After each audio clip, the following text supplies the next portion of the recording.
नसरापूर प्रकरणाच्या निषेधार्थ परळीमध्ये रास्ता रोको आंदोलन करण्यात आलं।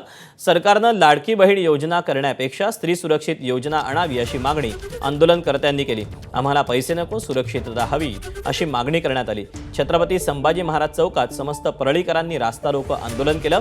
या आंदोलनामुळे परभणी, बीड, अंबाजोगाईकडे जाणारी वाहतूक आंदोलनादरम्यान ठप्प झाली होती।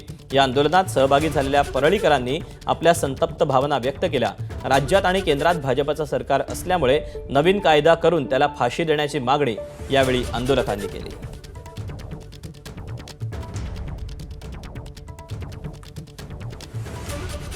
असे अत्याचार व्हायलाच नाही पाहिजेत। अशा लोकांना फाशी झालीच पाहिजे आणि कडक कारवाई लवकरात लवकर व्हायला पाहिजे, ही सरकारकडे मागणी आहे आमची। काय मागणी आहे तुमची सरकारकडे?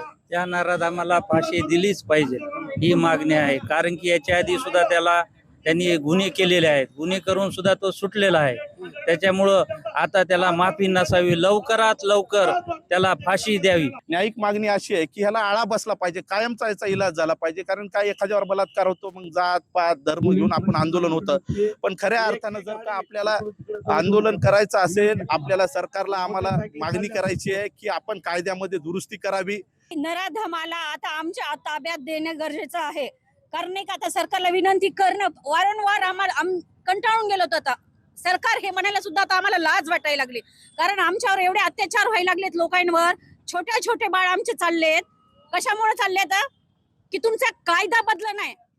तुम्ही त्या नराधमांना तुमच्याकडे एवढे म्हणजे काय पैसा उतू आलाय का त्यांना पोस्टाईट मध्ये टाकून तुम्ही त्यांना बाहेर काढा, ताबडतोब फाशी शिक्षा द्यावी। एबीपी माझा, उघडा डोळे बघा नीट।